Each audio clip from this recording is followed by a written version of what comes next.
Hi hello எல்லாருக்கும் வணக்கம். நான் உங்கள் தோழி. இன்றைக்கி நம்ம வீடியோவில் என்ன பார்க்க போகிறோம் அப்படின்னா, கரூர்லேருந்து கல்குவாரிக்கு வேலைக்கு போன ஃபேமிலிக்கு நடந்த அமானுஷ்ய திகில் சம்பவத்தை பற்றி தான் பார்க்க போகிறோம். இந்த சம்பவம் கரூர்லேருந்து வேறு ஊருக்கு வேலைக்கு போனவங்களுக்கு நடந்தது. ஓகே கைஸ், வீடியோக்குள்ளே போகலாம். இங்கே கல்வேலை, அதாவது கல்குவாரியில் கல்வேலை பார்க்குறதுக்காக ஒரு 15 குடும்பங்கள் போகிறாங்க. அவங்க 15 பேருமே அங்கே குடிசை மாதிரி போட்டு 15 குடும்பங்களும் அங்கேயே தங்கியிருக்காங்க. இதில் ஒரு பொண்ணு இருக்குது, மலர். அந்த பொண்ணு படிச்சிருக்கு, நல்ல படிப்பு படித்தாலும் படிப்புக்கு தகுந்த வேலை இல்லை. அதனால் கல்குவாரியில் அவங்க அப்பா அம்மா கூடயே இருந்துக்கலாம் அப்படின்னு இருக்குது. அந்த பொண்ணோட அக்கா பொண்ணும் அவள் கூடயே நான் இருக்கேன் லீவ் டைம் அப்படின்னு சொல்லிட்டு அவள் கூடயே இருக்குது. அந்த பொண்ணுக்கு ஒரு 7 வயசு இருக்கும். அந்த ஃபேமிலி எல்லாருமே என்ன பண்ணுறாங்க அப்படின்னா, அங்கே பகலில் வேலைக்கு போவாங்க, நைட்டு அந்த குடிசையில் தங்கிப்பாங்க. அப்போ அவங்க அவுட் சைட் போகிறதுக்கு ஒரு கொஞ்சம் தூரம் நடந்து போகிற மாதிரி இருக்குது. அப்போ அந்த கல்குவாரியோட ஓனர் சொல்கிறாரு, இந்த சைட் போகாதீங்க, போனாலும் கூட்டமாக, அதாவது ஒரு 2-3 பேர் சேர்ந்து போங்க, சேர்ந்து வாங்க அப்படின்ற மாதிரி சொல்கிறாரு. அப்போ அவங்க பெருசாக எடுத்துக்கல. ஏன்னா இது கல்குவாரி, இந்த சைடு மிருகங்கள் இருக்கலாம், இல்லைன்னா இந்த என்னமோ விரோதிகளாக அவங்களாம் நடமாடலாம் அப்படின்னு சொல்லிட்டு பெண்களுக்கு பாதுகாப்பாக தான் சொல்கிறாங்க அப்படின்ட்டு இவங்க பெருசாக எடுத்துக்கல. ஒரு நாள் நைட்டு என்ன ஆகுது அப்படின்னா, லோடு வருது. அதாவது கல்குவாரிக்கு லோடு ஏற்றுறதுக்கு வராங்க. வரும்போது இந்த பொண்ணோட மலரோட அப்பாவும் அம்மாவும் நீங்கள் இங்கே இருங்க, நாங்கள் போயிட்டு லோடு ஏற்றி விட்டுட்டு வந்துடுறோம், அடைச்சிக்கோங்க அப்படின்னு சொல்லிட்டு போகிறாங்க. போகக்குள்ள மலர் என்ன பண்ணுறா அப்படின்னா, கொஞ்சம் வயிறு சரியில்லாமல் இருந்தனால இயற்கை உபாதைகள் வருது. அதனால் மலர் என்ன பண்ணுறா அப்படின்னா, தன்னோட அக்கா பொண்ணு 7 வயசு பொண்ணை அழைச்சிட்டு 2 பேருமே அவுட் சைட் போகிறாங்க. நடந்து போயிட்டுருக்கும் போதே அங்கே ஒரு நாகாத்தம்மன் கோவில் இருக்குது. அங்கே மலருக்கு லைட்டாக காலில் அடிபட்டு ரத்தம் வந்துருச்சு. அப்போவே அவளுக்கு அது ஒரு தடங்களாக இருந்திருக்கு. ஆனாலும் மலர் அதை பெருசாக எடுத்துக்காமல் அவசரம்னு சொல்லிக்கிட்டு போயிடுறாங்க. போனதுக்கப்புறம் மலர் இயற்கை உபாதைகள் பண்ணிகிட்டு இருக்கும்போதேவும் மலர் பின்னாடி ஒரு 28 வயசு தக்க ஒரு ஆண்மகன் நிற்கிறத அந்த 7 வயசு குழந்தை பார்க்குறா. பார்த்துட்டு சித்தி சித்தி உங்கள் பின்னாடி பாருங்கள், பின்னாடி பாருங்கன்னு சொல்லி கத்துறா. உடனே அவள் திரும்பி பார்க்குறதுக்குள்ளே அவரை பலார்னு கன்னத்தில் யாரோ அடிச்சிட்றாங்க. உடனே மலர் கீழே விழுந்துடுறா. இந்த குழந்தை என்ன பண்ணுது அப்படின்னா, அதெல்லாம் நின்று பார்த்துட்டு இந்த குழந்தைக்கு பயம் வந்துருச்சு. இந்த புள்ள குடுகுடுன்னு ஓடி வீட்டுக்கு வந்துட்டா. அதுக்குள்ளே அங்கே என்ன பார்த்தோம் அப்படின்னா, மலரை பலார்னு அடித்து மலரை காலை பிடிச்சி இழுத்துட்டு போயிருக்காங்க. இழுத்துட்டு அப்படியே மெதுவாக ஒரு புதர் மாதிரி இருக்குது, அந்த சைடு இழுத்துட்டு போகிறாங்க. மலர் அதாவது மைண்டு அடித்ததெல்லாம், அந்த இழுத்துட்டு போகிறதெல்லாமே அவளுக்கு தெரிகிறது. ஆனால் அவனால் பேச முடியல, கை காலை அசைக்க முடியலை. அப்போ மலரை இழுத்துட்டு போகிறாங்க. இழுத்துட்டு போயிட்டு ஒரு கட்டத்துக்கு மேலே, அங்கே கல்குவாரியில் வேலை பார்க்குறவங்க பெரும்பாலும் பொண்ணுங்க பாவாடையும் பசங்களோட சட்டையும் தான் போட்டிருப்பாங்க. அப்போ அந்த அந்த அந்த மாதிரி ட்ரெஸ் யூஸ் பண்ணிட்டு இருந்திருக்கா. அந்த டைமில் இழுத்துட்டு போனவன் என்ன பண்ணுறான் அப்படின்னா, அவளோட சட்டை பட்டனை 1 பை 1 கழட்டுறான். அது கூட மலருக்கு தெரியுது, தன்னோட சட்டையை கழட்டுறான் அப்படின்னு. கழட்டும் போது அப்போ இவள் அழுகிறா. ஆனால் இவளால் கத்தவும் முடியலை, ஒன்றும் பண்ண முடியல. அப்போ இன்னொருத்தர் வெள்ளை வேட்டி வெள்ளை சட்டையில் ஒரு நல்ல ஒரு இதில் அந்தஸ்தில் இருக்கிற மாதிரி ஒருத்தர் வராரு. அந்த பையனை பயங்கரமாக சண்டை போடுறாரு. இதெல்லாம் இந்த பொண்ணு அப்படியே அதாவது அந்த ஞாபகங்கள்லாம் மறந்துட்டுருக்கிறது, அறநிலையில் தானே இருக்குது. அதெல்லாம் இவளுக்கு தெரியுது. அப்போ என்ன பண்ணுறாங்க அப்படின்னா, அந்த வெள்ளை வேட்டி வெள்ளை சட்டைக்கார் சண்டை போட்டுட்டு இருந்தார்ல, அவர் கையை கொடுத்து தூக்குறாரு அந்த பொண்ணை, மலரை. கையை கொடுத்து தூக்கிட்டு வீட்டுக்கு போ அப்படின்னு சொல்கிறாரு. நான் அவனை பார்த்துக்கிறேன், நீ போமா அப்படிங்கிறாரு. இந்த பிள்ளை என்ன பண்ணுது, நடக்க முடியாமல் இந்த பிள்ளை 4 ஸ்டெப்பு எடுத்து நடந்து வரக்குள்ளேயும் அந்த வெள்ளை வேட்டி வெள்ளை சட்டைக்காரர் அவனை அடிச்சுட்டு அவரும் இந்த பொண்ணு பின்னாடியே ஒரு 10 ஸ்டெப் பேக்லேயே வந்துட்டு இருந்திருக்காரு. இவன் என்ன நினச்சிட்டா, இந்த வெள்ளை வேட்டி வெள்ளை சட்டைக்காரரும் அந்த பையனும் தான் நம்மளை இந்த மாதிரி சீரழிக்க பார்க்குறாங்க அப்படின்னு நினச்சிட்டு இவள் பயத்திலே வரான். ஒரு குறிப்பிட்ட ஸ்டெப் வந்ததுக்கப்புறம் அங்கே நாகாத்தம்மன் கோவில் இருக்குது. அந்த கோவில்கிட்ட வந்ததுக்கப்புறம் தான் அவளுக்கு ஒரு பெருமூச்சே விட்டுருக்கா. ஏன்னா அந்த இடத்துக்கிட்ட வந்ததுக்கப்புறம் தான் அவங்க பகலில் அந்த சைட் போனாலுமேவும் அந்த சாமியை கும்பிட்டுட்டு மண் எடுத்து நெத்தியில் வச்சுன்னு தான் போவாங்களாம். அப்போ நைட்டு வரவும் அந்த கோயில்கிட்ட வரவும் தான் இவளுக்கு நிம்மதியே வந்திருக்கு. அப்போ பார்த்தோம் அப்படின்னா, ஒரு பெண்மணி முகம் மட்டும் தெரியலங்க, ஆனால் அவங்களோட பாடியெல்லாம் ஒரு சிகப்பு கலர் சேலை கட்டி, மஞ்சள் கலர் சேலை கட்டி, சலங்கை காலில் நல்ல சலங்கை சவுண்ட் கேட்குற மாதிரி கொலுசு போட்டு ஒரு பெண்மணி இவளுக்கு பக்கத்தில் ஒரு வெளிச்சமாக நடந்து வராங்க. அப்போ இந்த நாகாத்தம்மன் தான் வந்திருக்காங்க அப்படின்னு இந்த மலர் புரிஞ்சுக்கிட்டா. அதுக்கப்புறம் சைடில் திரும்பி பார்க்கக்குள்ள அந்த வெள்ளை வேட்டி வெள்ளை சட்டைக்காரர் வந்து அந்த இடத்துல இல்லை, அங்கேயே நின்றுக்கிட்டாரு. அதுக்கப்புறம் இந்த பொண்ணு வீட்டுக்கு வந்துருச்சு. இந்த பொண்ணு வீட்டுக்கு வந்துருச்சு. ஆனால் வந்தாலும் அமைதியாகவே இருக்குது. இவ கூட அந்த 7 வயசு குழந்தை போச்சுல, அந்த குழந்தை வந்து குடுகுடுன்னு ஓடி போச்சுல, ஓடி போய் தாத்தா தாத்தான்னு கத்தி அவங்கக்கிட்ட சொல்லிருச்சு. இவங்க அந்த சைட்லேருந்து வர்றதுக்குள்ளாரையேவும் மலரும் அந்த சைட்லேருந்து வந்துட்டா. அப்போ மலர்கிட்ட கேட்குறாங்க, என்னடி ஆச்சு ஏதிரி அப்படின்னு. மலர் வந்து எதுவுமே பேச மாட்றா. அப்போ அந்த குழந்தைகிட்ட வந்து என்னம்மா நடந்தது அப்படின்போது, சித்தி இந்த மாதிரி உட்காந்துருந்தாங்க. அப்போ வந்து ஒரு அண்ணா பின்னாடி நின்றுருந்தாரு. நான் சித்தியை வந்து கத்துனேன். அப்போ வந்து சித்தி எழுந்து இப்படி திரும்புறதுக்குள்ளார அவங்க அடித்து இழுத்துட்டு போயிட்டாங்க தாத்தா அப்படின்னு அந்த குழந்தை சொல்லுது. அப்போ வந்து இந்த பொண்ணு என்ன சொல்லுது அப்படின்னா, ஆமாம் ஒருத்தன் இருந்தான், வயசு பையன் மாதிரி இருந்தான், இன்னொருத்தரும் இருந்தார், அவர் வந்து ஒரு 45 வயசு இருக்கும், ஆனால் வெள்ளை வேட்டி வெள்ளை சட்டை போட்டிருந்தாரு, இவங்க 2 பேரும் தான் என்ன இப்படி பண்ணிட்டாங்க அப்படின்னு சொல்லி சீரழிக்க பார்த்தாங்க அப்படின்னு சொல்லி அவங்க அப்பா கிட்ட அழுகுது. ஆனால் இந்த பொண்ணுக்கு இன்னும் கல்யாணம் ஆகலைங்க, கல்யாணம் ஆகாத பொண்ணு தான், அதனால் கொஞ்சம் சேஃபாக இருக்கணும்னு தான் நினப்பாங்க. அப்போ இந்த பொண்ணு சொல்லி அழுததுக்கப்புறம் சரி விடுங்க அப்படின்னு சொல்லிட்டு கல்குவாரி ஓனருக்கு ஃபோன் பண்ணி சொல்கிறாங்க. அவர் வந்துட்டு இதை வந்து நான் தான் சொன்னேனேம்மா அந்த பக்கம் போகக்கூடாதுன்னு சொல்லி, நீங்கள் ஏமா அந்த பக்கம் போனீங்க அப்படின்னு இவங்கள தான் வந்து கொஞ்சம் சத்தம் போடுறாங்க. உடனே இந்த பொண்ணு வந்து இவர் ஏதோ மறைக்கிறாரு அப்படின்னு நினச்சிட்டு இவங்களும் விட்டுட்டாங்க, அவங்களோட அம்மா அப்பாவும் விட்டுட்டாங்க. அதுக்கப்புறம் அன்றைய நாள் நைட் போகுது. அந்த பிள்ளைக்கு அந்த அந்த இன்சிடெண்ட் நடந்ததுக்கப்புறம் அவளுக்கு வந்து உடம்பு முடியாமல் போகுது, காய்ச்சல் ஜாஸ்தியாக இருக்குது, அப்பப்போ ஃபிக்ஸ் வருது. உடனே அவங்க அப்பா அம்மா வந்து மாத்திரை வாங்கி கொடுத்துட்டு ஊசி போட்டுட்டு அவங்க அப்படியே அமைதியாக இருக்காங்க. அங்கே வந்து வசதிகள்லாம் கிடையாது, காரோ பைக்கோ அப்படிலாம் கிடையாது. அந்த கல்குவாரி ஓனர் வந்தால் மட்டுமே அவங்க வந்து ஹாஸ்பிட்டலுக்கோ வெளியில் எங்கேயும் போகிறதா இருந்தாலும் போக முடியும். அங்கே பஸ்லாம் அந்த வசதிகள்லாம் கிடையாது. அப்போ வந்து ஹாஸ்பிட்டலுக்கு கூப்பிட்டு போயிட்டு வந்துட்டாங்க. வந்ததுக்கப்புறம் அன்றைய நாள் நைட்டு வந்து அவங்க அப்பா வாசலில் படுத்திருக்காரு. உள்ளே வந்து அவங்க அம்மா, அந்த 7 வயசு குழந்த மலர் 3 பேருமே படுத்திருக்காங்க. அவங்க அப்பா வாசலில் படுத்துட்டு இருக்கும்போது ஒரு 11:30 மணிக்கு என்ன பண்ணுறாங்க அப்படின்னா, ஒரு ஆண்மகன் வராரு. அதாவது 45 வயசு தக்க ஒருத்தர் வராரு, வெள்ளை வேட்டி வெள்ளை சட்டையில் வந்து அந்த மலரோட அப்பா பக்கத்தில் உட்காராரு. உட்காந்து பேசுகிறாரு. அப்போ வந்து இப்படி தட்டுறாரு, தூங்கிட்டு இருந்தவர் இப்படி தட்டி எழுப்புறாரு. லோடு வருதுன்னு சொல்லியிருந்தான், அதான் நான் வந்துட்டு போனேன், அவன் வர முடியாதுன்னு சொல்லியிருக்கான் அப்படின்னு சொல்லி கல்குவாரி ஓனர் வர முடியலை அப்படின்னு சொன்னதாகவும், நான் தான் இந்த லோடை வந்து இன்றைக்கி ஹேண்டில் பண்ண போகிறேன் அப்படின்னு சொல்கிறதாகவும் அந்த வெள்ளை வேட்டி வெள்ளை சட்டைக்காரர் வந்து மலரோட அப்பாட்ட சொல்கிறாரு. மலரோட அப்பா என்ன நினச்சிக்கிட்டாரு அப்படின்னா, ஒரு வேளை ஓனர் அங்கே வந்து ஃபோன் வசதிகள் அவ்வளோவா கிடையாது.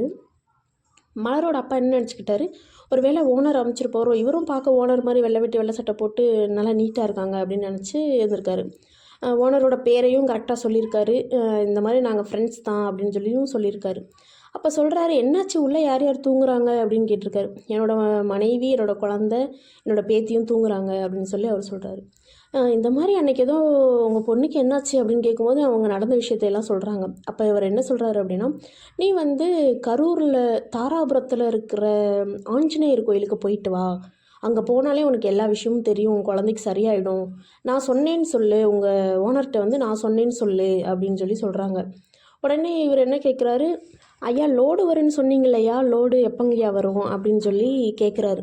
கேட்ட உடனே அவங்க என்ன சொல்கிறாங்க அப்படின்னா, லோடு வரும்னு தான் நானும் வந்தேன், ஆனால் லோடு வராது போல் இருக்குது, அதனால் பரவாயில்ல லேட் ஆகிடுச்சு, நான் வீட்டுக்கு போய் ஃபோன் பண்ணிவிட்டு நாளைக்கு காலையில் கூட வர சொல்லிக்கிறேன், நீ இப்போது நீ படுத்து தூங்கு, நாளைக்கு வந்து கோயிலுக்கு மறக்காமல் கிளம்பி போயிடு, போனால் உனக்கு எல்லா விஷயமும் தெரிய வரும் அப்படி சொல்லிவிட்டு அவர் போகிறாரு. ஐயா உங்கள் பேருங்க ஐயா அப்படின்னு கேட்கும்போது சொல்கிறாரு, என்னோடய பேர் வந்து கணபதி அப்படிங்கிறாரு.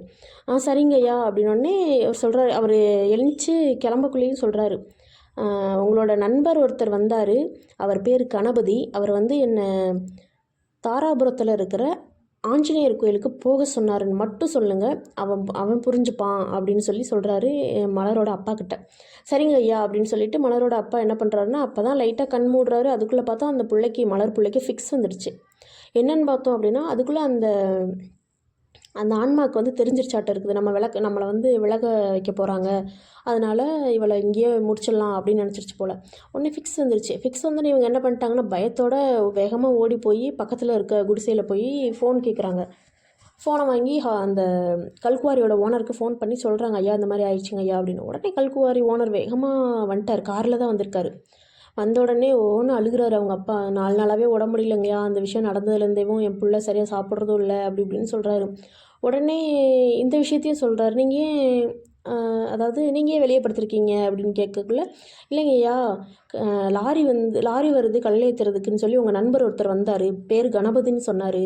அவர் வந்துட்டு போனதுக்கப்புறம் தான் இப்படி ஆயிடுச்சு. அவர் ஆஞ்சநேயர் கோயிலுக்கு போயிட்டு வர சொன்னாருங்க ஐயா அப்படின்னோடனே, கல்குவாரியோட ஓனர் இருக்கார்ல, அவரோட முகத்தில் வந்து ஒரு மாதிரி இருக்குது. பரவாயில்ல, அப்போ வந்து நீங்கள் உடனே கிளம்புங்க, இந்த வேலையெல்லாம் அப்படியே கிடக்கட்டும், பரவாயில்ல, நாளைக்கு பார்த்துக்கலாம். நீங்கள் ஃபஸ்ட்டு இந்த கார்லேயே கோயிலுக்கு போங்க, போயிட்டு இந்த கார்லேயே கூட இங்கே வாங்க அப்படின்னு சொல்லி அமுச்சு விட்றாரு. ஆஞ்சநேயர் கோயிலுக்கு போகிறாங்க. அங்கே உள்ளவர் வந்து இந்த பொண்ணு நுழையும் போதே ஒரு மாதிரி பார்க்குறாங்க. பார்த்துட்டு நீங்கள் அதாவது 108 வடமாலை சாத்துங்க, அப்போ தான் இந்த இந்த பூஜையெல்லாம் செய்ய முடியும் அப்படி சொல்லி சொல்கிறாங்க. உடனே அவங்க என்ன பண்ணுறாங்கன்னா, கடையில் வாங்கிட்டு வரதுக்கு போகிறாங்க. கடையிலலாம் வாங்கக்கூடாது, நீங்கள் உங்கள் வீட்டில் செஞ்சு தான் கொண்டு வரணும் அப்படின்றாங்க. வேகமாக அவங்க தான் தாராபுரத்தில் தானே குடியிருந்தாங்க, கரூர் தானே பக்கத்தில். உடனே வீட்டுக்கு போயிட்டு 108 வடமாலை செஞ்சு எடுத்துகிட்டு வராங்க. மாலையும் சாத்திட்டாங்க. அதுக்கப்புறம் தான் அந்த அமானுஷ்யத்தை பற்றி அவர் சொல்ல வர்றாரு. யார்? ஆஞ்சநேயர் கோயில் பூசாரி. அப்போ என்ன சொல்கிறாரு அப்படின்னா, உன்னோட பொண்ணு வந்து இந்த மாதிரி போன இடத்துல வந்து பயந்துருக்கா, ஒரு ஆன்மா வந்து அவளை வந்து தாக்குது, அதாவது உயிரை எடுக்க பார்க்குது.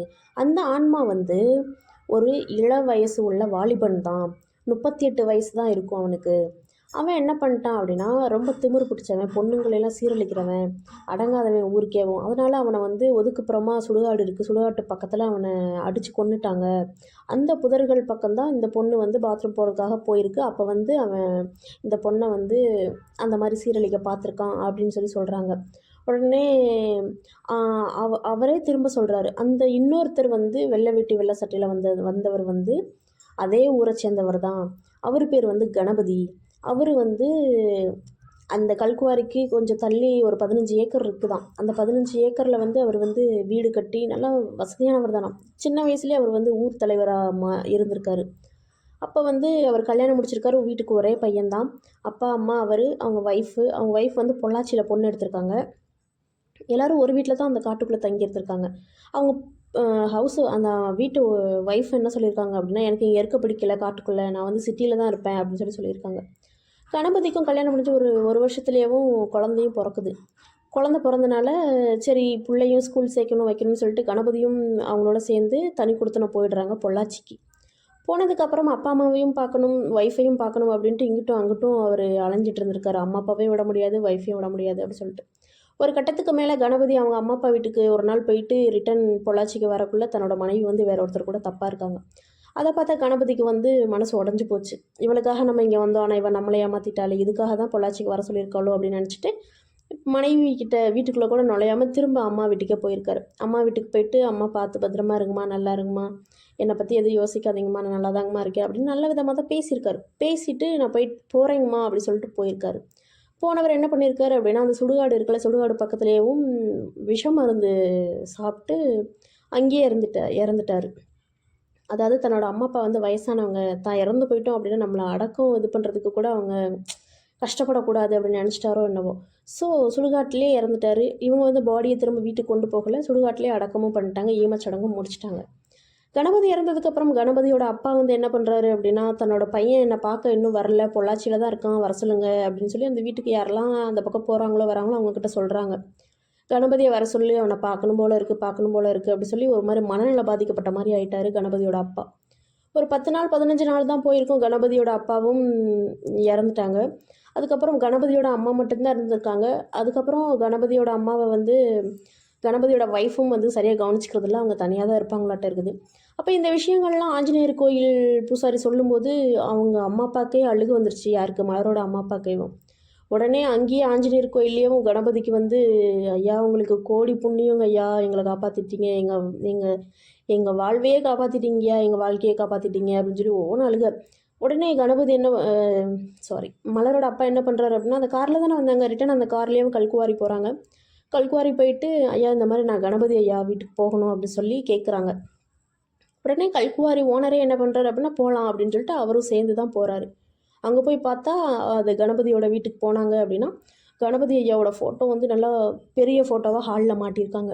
அந்த பொண்ணு மலர் இருக்கால, தன்னை அறியாமலே போயிட்டு ஓன்னு அழுகிறா, ரொம்ப நன்றி என்னை காப்பாற்றினதுக்கு அப்படி சொல்லிட்டு. அதுக்கப்புறம் கணபதியோட அம்மா இருக்காங்களா, அவங்கள பார்த்துட்டு மலரோட அம்மாவும் அப்பாவும் எடுத்து சொல்கிறாங்க, இந்த மாதிரி கணபதி ஐயா தான் என் குழந்தைய காப்பாற்றினாரு அப்படி சொல்லிட்டு சொல்கிறாங்க. அது உடனே அவங்க அம்மா வந்து மனசு ரொம்ப வருத்தப்பட்டு அழுகுறாங்க. என் பையன் உயிரோடு இருந்தப்பையும் யாருக்கும் எந்த கெடுதலும் நினைக்கல, நல்ல பையன்தான், பொண்ணுங்களுக்கு அரணாக இருப்பான். இறந்ததுக்கப்புறமும் அவன் பொண்ணுங்களுக்கு பாதுகாப்பாக அரணாக இருக்கான் அப்படின்போது எனக்கு சந்தோஷமாக இருக்குது அப்படின்னு சொல்லி ஒவ்வொன்று அழுகுறாங்க. அழுததுக்கப்புறம் உடனே அங்கேருந்து இவங்களும் நாங்கள் வரோங்கம்மா அப்படின்னு சொல்லிட்டு போகிறாங்க. போனதுக்கப்புறம் என்ன பண்ணுறாங்க அப்படின்னா, அந்த கல்குவாரி ஓனரே சொல்கிறாரு, இங்கே இருக்கிறது எனக்கு சரின்னு படலை, நீங்கள் பாப்பாவை கூட்டிகிட்டு உங்கள் ஊருக்கே போயிடுங்க, நீங்கள் உங்கள் காசை கூட கொடுக்க வேண்டாம் அப்படின்னு சொல்லி அவங்கக்கிட்ட சொல்கிறாங்க. உடனே இவங்களும் சரிங்க ஐயான்னு சொல்லிட்டு திரும்ப கிளம்பி தாராபுரத்துக்கு, அதாவது கரூருக்கே போயிட்டாங்க. இதில் அந்த கணபதி ஐயாவோட ஆன்மாவுக்கு ஒரு பெரிய நன்றியை சொல்லணும். ஏன்னா கணபதி ஐயா இறந்ததுக்கு அப்புறமும் பெண்களுக்கு வந்து பாதுகாப்பாக இருக்காரு அப்படிங்கிறது மிகப்பெரிய ஆச்சரியமாக இருக்குது. சில ஆன்மாக்கள் வந்து மனுஷங்களை துன்புறுத்த நினச்சாலும் கணபதி ஐயா மாதிரி ஆன்மாக்கள் வந்து காப்பாற்ற தான் நினைக்குது. அது வரையும் சந்தோஷம். Okay guys,